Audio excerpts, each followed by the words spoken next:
I started murdering people, there'd be none of you left.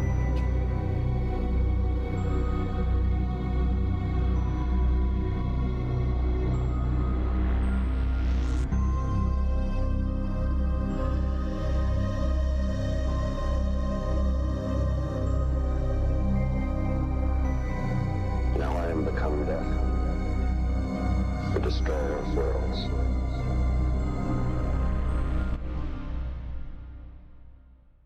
Disclaimer. The following broadcast gives a true and honest account of the events described, and all evidence and details herein are solely factual. What you are about to hear is real and may disturb you. Caution is strongly advised. Welcome to Dead Souls Social Club. If you enjoy our show and find our research interesting, please leave us a 5-star review on your chosen podcast platform. Something that small really does go a long way in helping us out. You can find out more about us and our work at www.deadsoulspodcast.com or over on Instagram by searching our name. As always, thank you for joining us.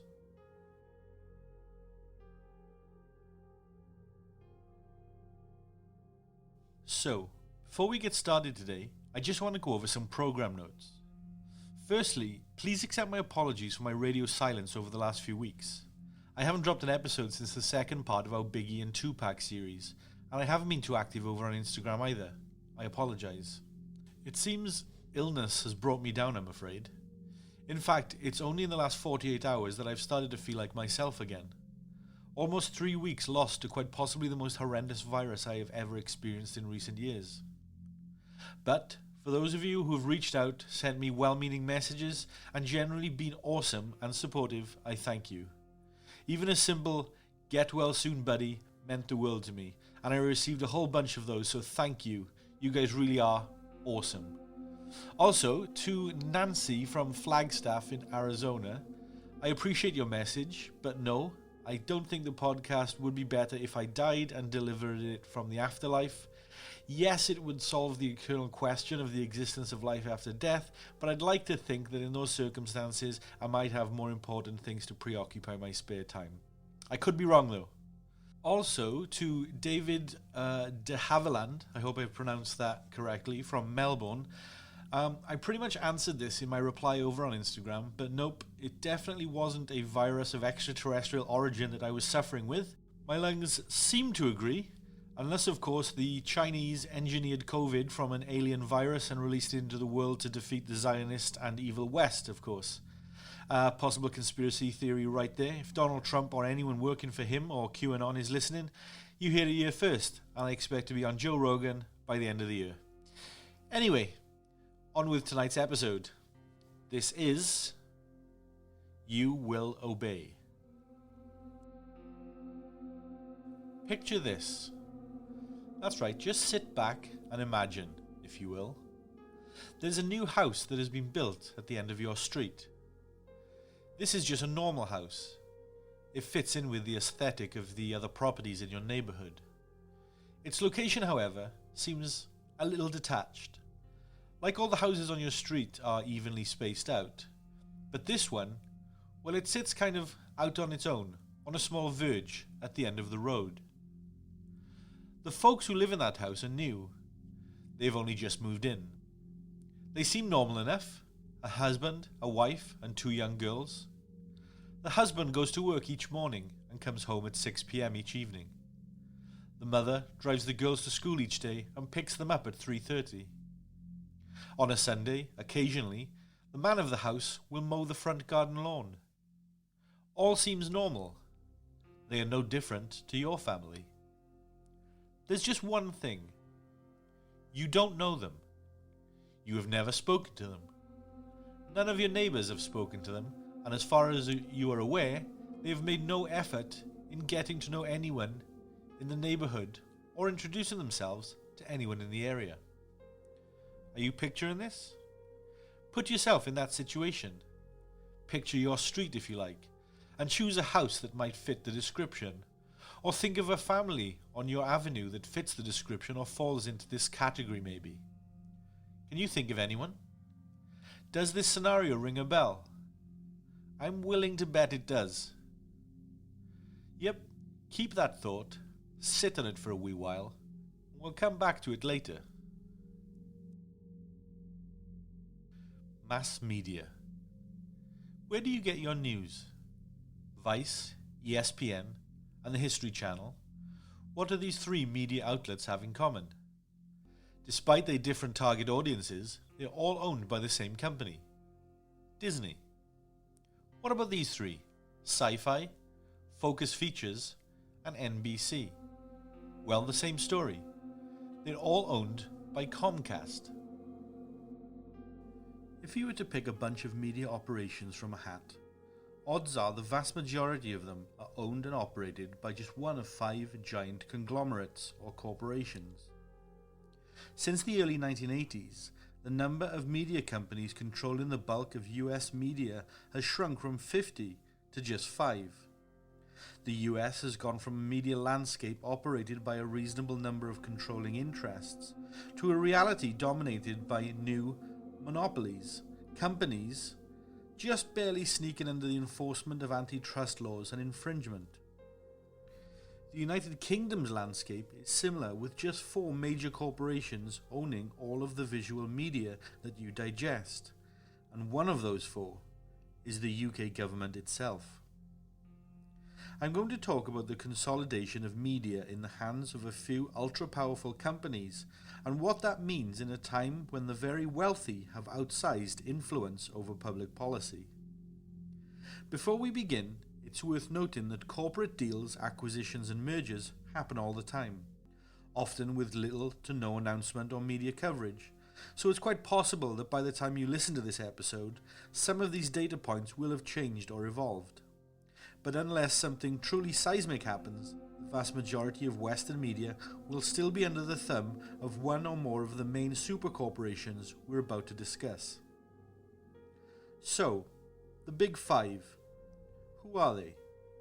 Well, there's Comcast, Disney, National Amusements, News Corp, and AT&T. The last one there on our list has only recently taken a spot from Time Warner, which it acquired in 2018 for $109 billion US. Just for the record, $23 billion US would stop world hunger this year. That's just by the by. You probably guessed that Disney was on the list since they've had some seriously high-profile acquisitions in recent years, most notably Marvel and Lucasfilm. But I'd be surprised if you've ever heard of National Amusements or News Corp. Well, maybe News Corp if you keep an eye on things. These incredibly bland names and their lack of public-facing operations are intentional. Why draw attention to yourself as one of a tiny number of corporate behemoths when people only care about a select few of your properties? Whether you're watching CBS News, scrolling through GameSpot, or reading a book published by Simon & Schuster, you're padding the enormous wallet of National Amusements. And you'd never suspect that these 3 very different corporations are run by the same company. Under their belt are also CBS, MTV, Paramount Pictures, Nickelodeon, Blockbuster Video, Showcase Cinemas, Comedy Central, the Smithsonian Channel, MovieTickets.com, and various other subsidiaries. Now, the same goes for News Corp. They own National Geographic, Fox News and Foxtel network channels, Storyful, A&E, the History Channel, Sky News, Talk TV, Talk Sport, Virgin Radio, GQ Magazine, Vogue, the Sun newspaper UK, the Times newspaper UK, the Daily Telegraph newspaper Australia, the New York Post newspaper United States, the Wall Street Journal newspaper United States, MySpace.com, Zondervan, MarketWatch, FX, and HarperCollins Publishing.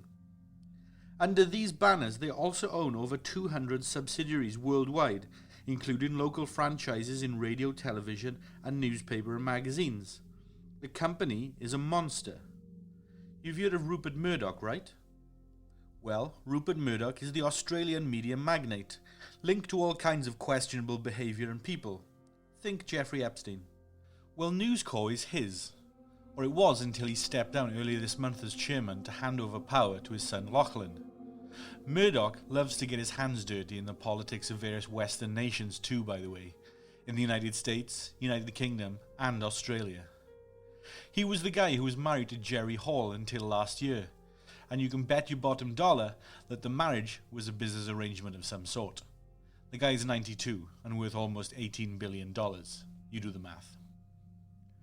Altogether, the Big Five are worth over $400 billion, controlling something like 90% of all US media, including news networks, Hollywood movie studios, and print publications.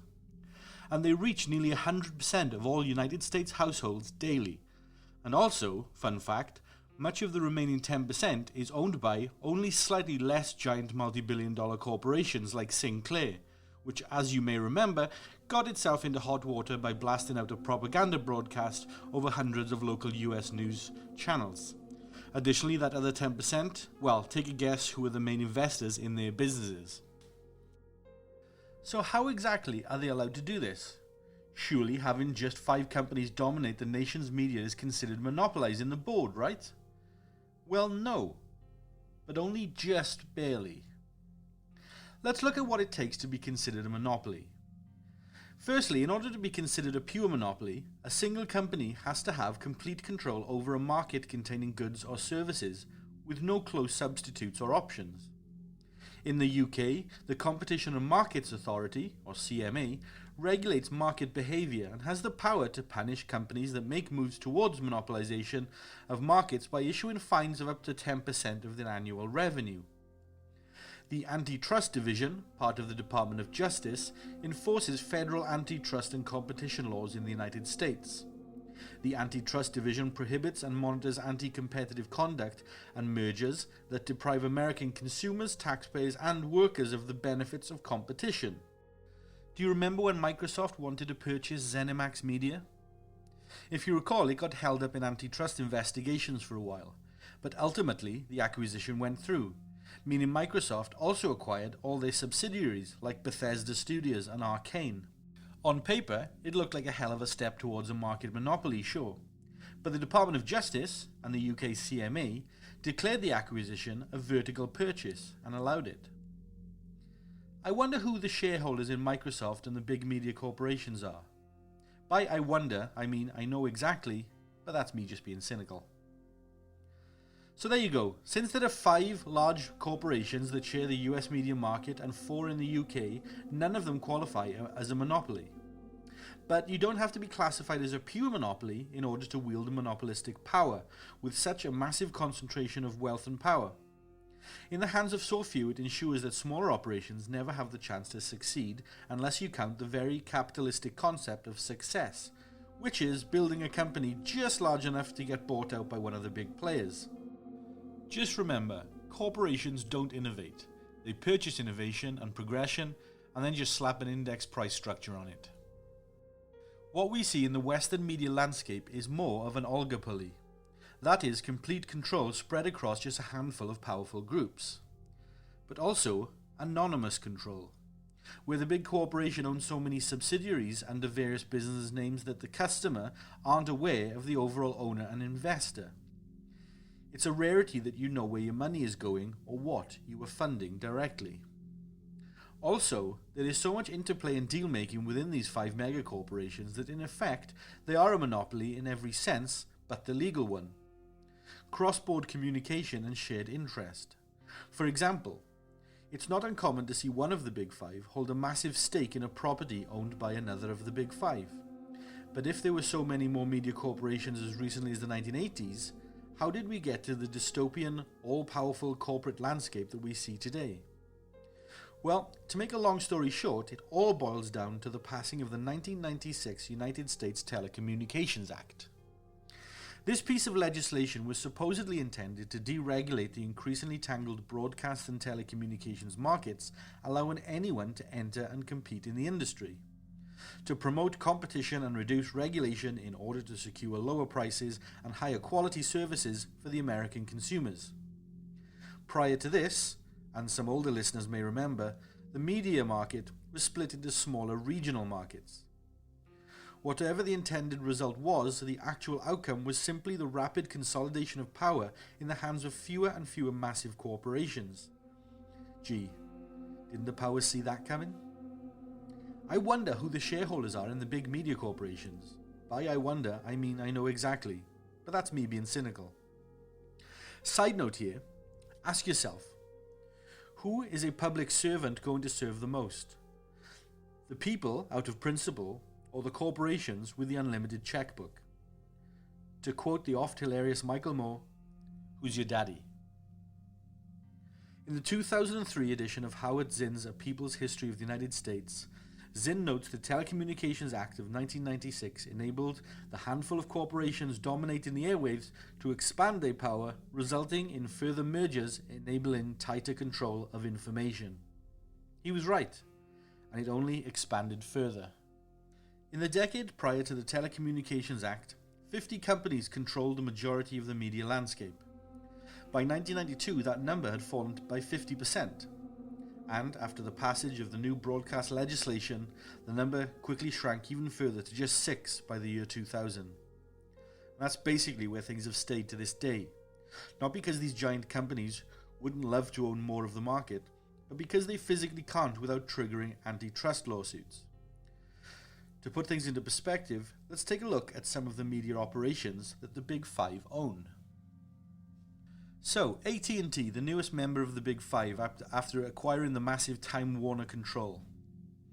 Well, their subsidiaries are CNN, HBO, Cartoon Network, Warner Brothers, DC Comics and Studios, TBS, True Crime TV, Cinemax, TNT, Adult Swim, Hulu, Turner Classic Movies, Time Magazine, Rocksteady Games, and Time Warner Cable, to name just a few.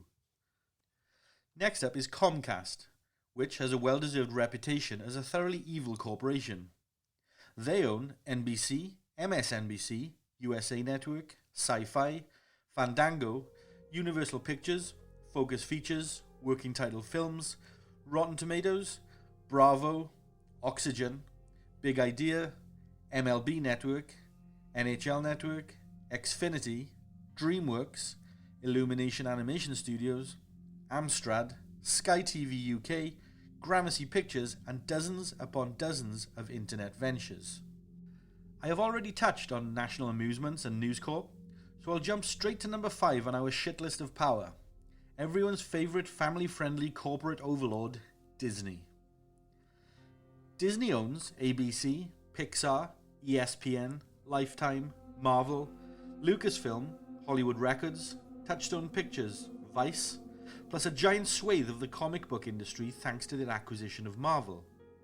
And of course, these are only a small sample of the media operations owned by the Big Five. All have literal hundreds of subsidiaries or ancillary organizations below them too. Subsidiaries under subsidiaries.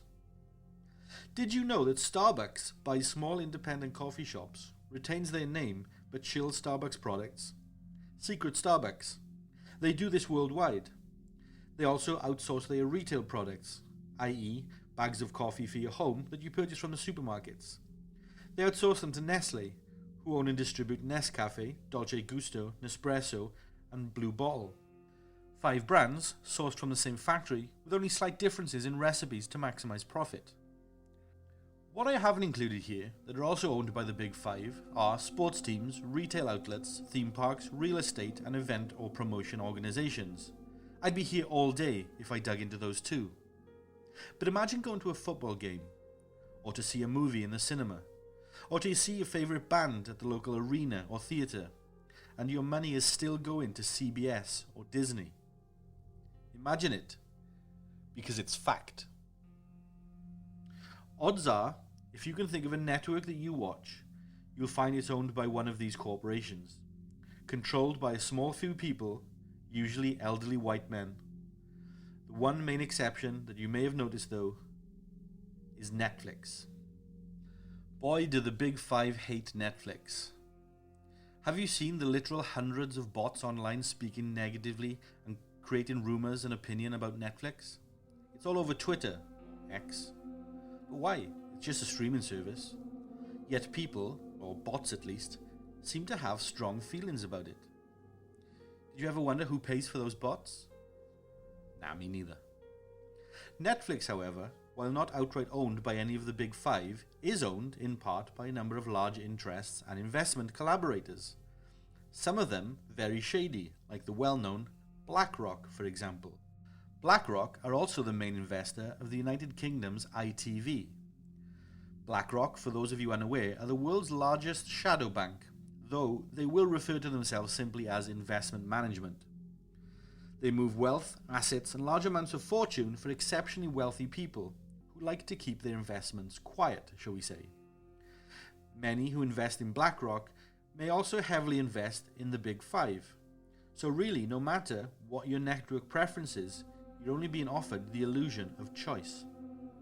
In reality, almost everything we watch or read, whether on television, online, in theatres, or in the pages of a book, newspaper, or magazine, is just a tentacle of the enormous kraken that is the corporate media landscape. No matter what perspectives these outlets offer, remember that they're all owned by the same ultra-wealthy business interests, and they have their own agenda. They will push that agenda across various formats and in various different ways depending on demographic and audience. The Big Five and the messages that they put out are designed to reinforce the status quo, and you could say, peddling minor aesthetic disagreements and diverting attention away from serious societal problems. This sounds pretty paranoid, somewhat cynical, Jamie, but just take a look back at Rupert Murdoch again. Murdoch formed a close alliance with the UK's Conservative Prime Minister Margaret Thatcher in the 1980s. In February 1981, when Murdoch was looking to buy the Times and the Sunday Times newspapers, Thatcher's government let his bid pass without referring it to the Monopolies and Mergers Commission, which was usual practice at the time. Bear in mind, of course, Rupert Murdoch already owned considerable media assets in the UK. According to Margaret Thatcher's archives, it was revealed in 2012 that a secret meeting had taken place a month before Murdoch's attempted acquisition of the Times and Sunday Times titles, in which Murdoch briefed Thatcher on his plans for the paper, which included taking on trade unions, something which Margaret Thatcher considered a significant struggle against in her prime ministerial role at the time. Further, in the general elections of 1997, 2001 and 2005, Murdoch's papers strongly supported Labour under Tony Blair, and following his resignation switched to support David Cameron of the Conservative Party. Since the 1970s, when Murdoch's media grasp came to significant power, the leader of the United Kingdom and the ruling party has always and consistently been the candidate that Rupert Murdoch has wanted, shall we say. This is the natural conclusion of the hyper-capitalist system we have in the United States, United Kingdom, Australia, Canada, and Europe. Powerful corporations that will grow larger and larger, consuming smaller companies that can't compete, and acquiring more and more properties until they've reached the very limit of what can be considered legal, thereby dodging antitrust laws and maintaining the maximum amount of power, profit, and cultural significance. The media and public opinion that you are fed all day every day from multiple angles, both stealthily and in plain sight, is decided upon by a group of men with a shared agenda. And this is only one area of the marketplace. Every other aspect of capitalist Western life is similarly consolidated. Pharmaceuticals, energy, manufacturing, retail, finance, technology and food. The threat from the monopolization of every area of modern life is real, and it's already here. Its consequences are far-reaching and potentially disastrous, except for those pulling the strings at the very top, of course. And these corporations that stand at the top of each industry, yes, they invest deeply in other industries, deeply intertwining the financial backbone of each of them, but also reducing the overarching ruling body across the board. It means that they're a group of men, a very small group, who have the ruling power across all of these industries. You can imagine and see fairly clearly how easy abuse of that power or use for personal gain from that power essentially is. I was about to mention Nestle, the multinational food and drink conglomerate, and the subsidiaries that they own and operate. But there are over 540 of them at the time of writing this, and I don't want to bore you all by reeling them all off. They're easily searchable online, however. In the United Kingdom, I'm British, so I wanted to touch on the UK's media structure here too. The UK, even though a small island, holds considerable power and influence throughout the world in a large number of industries, and they all intertwine with other Western nations such as the US, Canada, Australia, and throughout Europe. There are just 5 controlling media conglomerates in the UK which dominate the entirety of the UK's media landscape: BBC, ITV plc, Channel 4 Television Corporation, News Corp, and National Amusements. The BBC, as we know, are government funded. They will say they are publicly funded by donations from the UK viewers, however. But the television licence fee, which is the payment each viewer makes to fund the BBC, is a government-enforced stealth tax, where anyone who watches, reads or listens to any product under the BBC banner must pay a fee for fear of legal action. And they do take legal action. The fee is currently £159 per household annually. This funds around 71% of the BBC's annual budget. They also accrue revenue from their commercial subsidiaries, namely BBC Studios and BBC Studio Works. What is more difficult to find information about online are the government grants, payments and investments from the UK government. They do exist and pay for the BBC as part of the other 29% of funding they receive. The BBC likes to pride itself on its strict impartiality and fair news reporting and coverage, which is why they strive to hide the fact that they are a state-sponsored broadcaster. When challenged, they regularly toe the corporation line that the UK government has no input or influence in the BBC at all. What do you think? ITV plc are not owned by a particular network, but by a number of licensees, its website states. You can Google who the main investors of ITV are, and you'll get results such as VGTSX or Vanguard Total International Stock Index, the CIT World Equity Duns, Class A, iShares, DFA Investments, and ETF. Sounds pretty anonymous and boring, which is kind of the point. What you're unlikely to find online is who the key investors in these stock portfolios are. Well, think BlackRock, Rupert Murdoch, Richard Branson, King Charles III, Leonard Blavatnik, Clive Calder, the Barclay brothers, Richard Desmond, and a number of senior members of government and the House of Lords. Oh hey, forgot to mention, Jeffrey Epstein was a large investor in BlackRock too. Anyway, we've already covered News Corp and National Amusements when we discussed the United States media coverage. These two corporations are cross-pond in their operations. So that leaves the Channel 4 Television Corporation. It's publicly funded and has no shareholders. It's entirely funded by its commercial enterprises, which is likely why it's seen in the UK as an outlet which takes more risks with its broadcasting. The CEO of Channel 4 is Alex Mahon, who earns £1.5 million annually for her role. The channel's chairman is Sir Ian Cheshire. Cheshire, former chief executive of Kingfisher, the retail powerhouse with subsidiaries such as B&Q, Home Depot, Screwfix and TradePoint, served on a business task force for former Conservative Prime Minister David Cameron. He also oversaw the selection process under which Tory donor Ben Goldsmith was appointed to the board of the Department for Environment, Food and Rural Affairs. He is also chairman of Goldsmith's investment firm. Make of all that what you will. Additionally, in the UK, the culture of the daily newspaper is still very much strong and vibrant, with almost 13 million newspapers being sold daily. That includes regional titles within each of the 4 nations. Given the UK's population of 67.4 million people, that's almost 20% of the population still reading a national newspaper of some form on a daily basis. In addition to that, a further 6.4 million people access the newspaper's websites daily to obtain their news also. All UK newspapers and newspaper websites are owned by just 3 news outlets: DMG, News UK, and Reach. DMG Media, a subsidiary of the multinational company Daily Mail and General Trust, owns the Daily Mail, Metro, the Mail on Sunday, and iNews, as well as their respective websites, accounting for 38.26% of weekly newspaper circulation, the most of any company. The chairman and controlling shareholder is Jonathan Harmsworth, the fourth Viscount Rothermere. His net worth is just over £1 billion, and he is an outspoken supporter of the UK Conservative Party, so of course, so are his publications.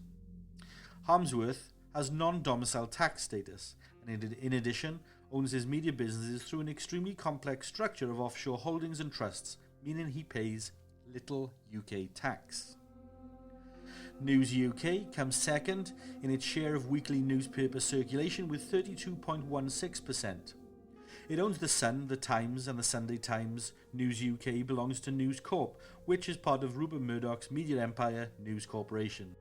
In 2015, Lachlan Murdoch, Rupert Murdoch's son and heir to the media empire, invested £27.6 million in shares into DMGT, entangling the organisations in a questionable but entirely stealthy manner. Coming in third place with 19.42% of the UK's market ownership is Reach, who owns the Daily and Sunday Mirror, the Sunday People, the Daily and Sunday Express, and the Daily and Sunday Star newspapers, amongst other local subsidiaries, including, but not limited to, Media Wales, OK Magazine, Scottish Media, Irish Star, curiously, the Daily Record, Manchester Evening News, and My London. Its main shareholder is M&G Investment Management, with a portfolio worth £342 billion. M&G's largest shareholders are BlackRock and the Vanguard Group. Are you beginning to see a pattern? BlackRock is by far the world's largest asset management company. They openly state that they are not a secretive organization which controls the world, but when no one asked, it seems strange that they would make that statement. BlackRock manages trillions of dollars in assets for extremely wealthy and powerful individuals and institutions worldwide. To be exact, they manage over $18 trillion in global assets. While it wields significant influence due to its size, reach and power, it does not, quote, have direct control over global affairs, unquote. Again, no one asked. Between BlackRock and Vanguard, another global player on the same scale as BlackRock, they hold significant holdings within Apple, Microsoft, Google, Tesla, ExxonMobil, Nvidia, Meta, Amazon, United Healthcare, Pepsi, Visa, Coca-Cola, JP Morgan, Procter & Gamble, Merck, Johnson & Johnson, MasterCard, Chevron, Berkshire Hathaway, American Airlines, Wells Fargo, Bank of America, Disney, Citigroup, to name a super small few. I don't think I need to explain or give examples of who and what kind of customers BlackRock have. Obviously, they are very, very wealthy. Now, my purpose here is not to exclaim beware of the media or to facilitate a global media conspiracy where the end goal is propaganda and for the masses to obey. I don't think there is a secret consortium of men who secretly rule the world and govern over us through mind control or psyops. But sometimes it's worth considering. It's worth thinking about. It's worth pondering even. With power comes responsibility, and with that same power comes the very easy temptation to self-serve and influence many for the benefit of the few. Unfortunately, humans are a selfish, violent and dishonest race. It's a shame, but it's fact. Personal gain in the face of ignorance is incredibly easy and thoughtless. Especially if your personal gain only negatively affects people you don't know. Then it doesn't impact you, right?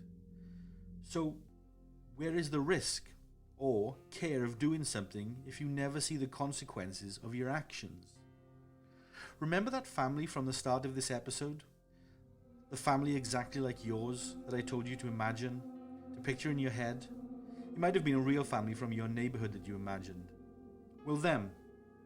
They're just like you in every way. They're normal, probably really nice, probably like similar things to you and your family, have the same goals, dreams, hopes. Well, imagine if you made a decision, could be any decision, but a simple one. Like at work, for example, you might have created a new spreadsheet or a system that saves a lot of time and money for the business. You get a pay rise for coming up with the idea and creating it. Your colleagues all praise you. You're given a new office, better perks. But that guy on your street who you don't know, well, the company no longer needs him and lays him off. The increased efficiency that your new system has created has made his role untenable. Does that bother you? You don't know him after all. You don't owe him anything. You were just doing your job to the best of your ability, right? Survival of the fittest. Put yourself there now and think, what would you think and feel in that situation? Then imagine that on a bigger scale, where not only do you not know the people you are negatively impacting, but you never ever see them either. Does that bother you? Should a few wealthy, out-of-touch old men have the power that they wield at the top of these organizations?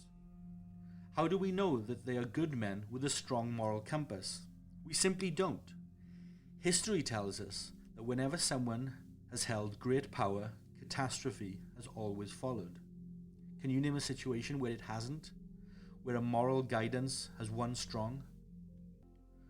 Whilst there may not be a secret cabal of power brokers, there is a small group that hold influence and power that can change every aspect of our lives. They could destroy us all with one wrong decision. They hold more power than world leaders, but they embrace none of the responsibilities. They anonymously and innocently create or tear apart. They make plans and decisions and judgments that could affect nations, culture, human psyche, and everyday life for billions of people. Simply put, they control everything.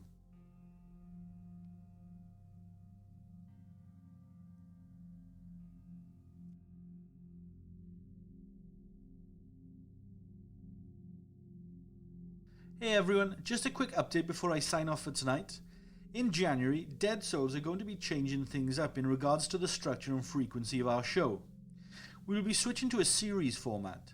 This means that we will drop regular 4 or 5 episode series about one specific subject at a time. It means that we can add increased production value to the show and go in harder, deeper, and more comprehensively about the subjects that we research and the investigations that we carry out. The first series in this format is a corker and drops in January. We can't wait to show you what we've been working on. It really is amazing. Until then, we will still drop sporadic episodes here and there, so don't worry, we aren't disappearing. But we just wanted to let you know what was going on. So, until next time. Thank you for taking the time to listen to our show tonight. Be sure to leave us a 5-star review on your chosen podcast platform and subscribe to our show so that you never miss an episode. Our shows aren't sponsored by any company or corporation, so any support you can give us goes a long way in supporting the work that we do. From all of us here at Dead Souls, sleep tight.